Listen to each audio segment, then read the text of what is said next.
How's the merit? No, sir. How's the reservation? High, sir. UG क्षेत्रामध्ये जे reservation आहे त्याबद्दल आम्ही काहीच बोलत नाही आहे, पण आम्हाला असं वाटतं की एक MBBS ग्रॅज्युएट 6.5 वर्ष किंवा 5.5 वर्षाला त्याचं वार्षिक उत्पन्न असते 7.5 लाख किंवा 7.2 लाख. मग तो आर्थिक दृष्टीने मागासलेला कसा असतो? तो एकूण 19 सब्जेक्ट तो शिकतो. मग तो अकॅडमिक दृष्टीने वैद्यकीय दृष्टीने सुद्धा मागासलेला कसा असू शकतो?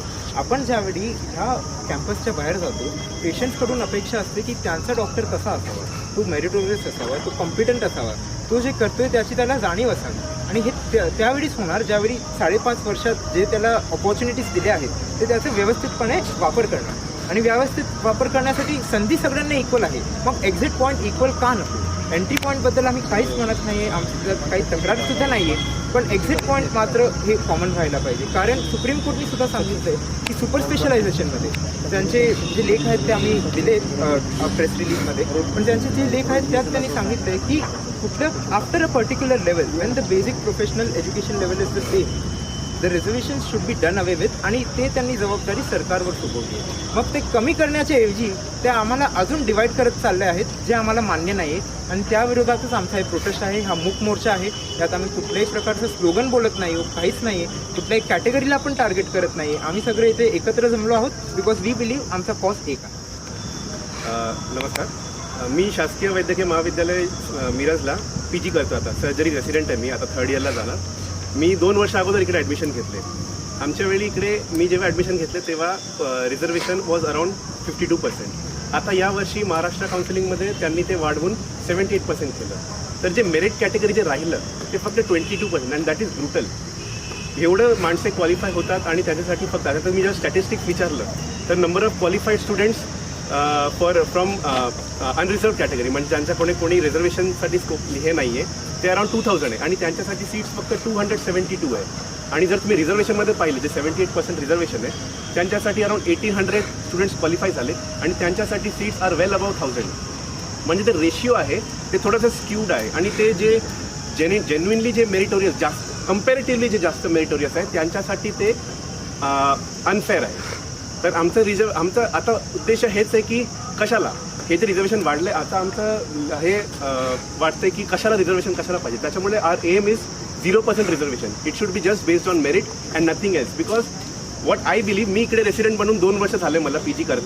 मला असं वाटतं की तुमच्या एकदा MBBS झालं त्याच्यानंतर तुम्ही करिअरमध्ये किती आगे जाणार, किती पुढे जाणार, त्याच्या तुमचं कास्ट, तुमचं बॅकग्राऊंड, तुमचं सोसायटी, तुम्ही कुठून आले ते काही मॅटर नाही करणार. फक्त तुमचं मेरिट मॅटर करणार, तुम्ही कसे पेशंट बघतात ते मॅटर करणार. आणि त्याच्यासाठी MBBS सर्वांना इक्वल ट्रेनिंग देतो, इक्वल ट्रेनिंग देतात सगळ्यांना. तर सर्वांना सेम सिलेबस आहे. तर आता मर्डर ऑफ मेरिटचं जर क्वेश्चन विचारलं, जर एक स्टुडंटला रँक आहे 2000 आणि दुसऱ्या स्टुडंटचा रँक आहे 3000, हे नाही आहे की 3000वाला डिझर्विंग नाही आहे आणि मेरिटोरियस नाही आहे. पण जर 2000च्या स्टुडंटला सीट ते नाही भेटलं आणि 3000च्या रँकला ते भेटलं ते आहे.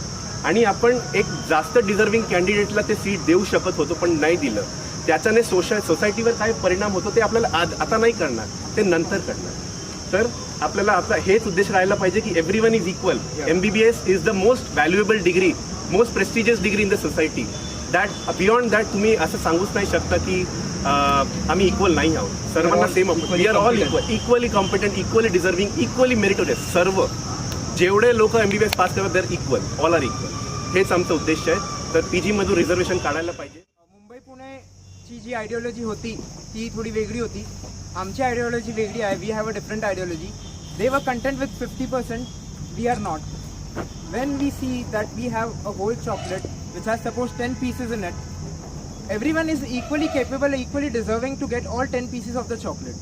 The government has divided each one along the lines of caste, along the lines of category, just that everyone is content with a small piece of chocolate, which is not worth it.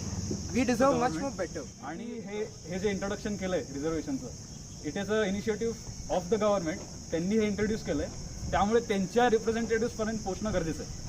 आणि that is going to be a concrete step towards fighting this injustice and unreasonability. तर त्यामुळे ह्याच्यानंतर आम्ही दोन्ही MLAsना भेटणार आहे, त्यांना एक निवेदन पत्र आणि एक आमचे जे रिक्वायरमेंट्स, आमची फिलॉसॉफी पहिला त्यांना समजून देणार आहे. आपले सगळे पॉईंट्स त्यांच्यासमोर आपण मांडूयात त्याच्यानंतर आम्ही त्या दोन्ही MLAsना भेटल्यावर आम्ही कलेक्टर साहेबांना पण भेटणार आहे. इट्स नॉट जस्ट अबाउट आपल्यावर आत्ता रिझर्वेशन्स वाढवलेत म्हणून वगैरे. आपण अगोदरपासूनच वी वर प्रोटेस्टिंग. आता गळ्याची पाणी आलंय. 22% जागा राहिल्यात म्हणजे गळ्याची पाणी आलं. त्यामुळे आता आवाज उठवणं गरजेचंच आहे.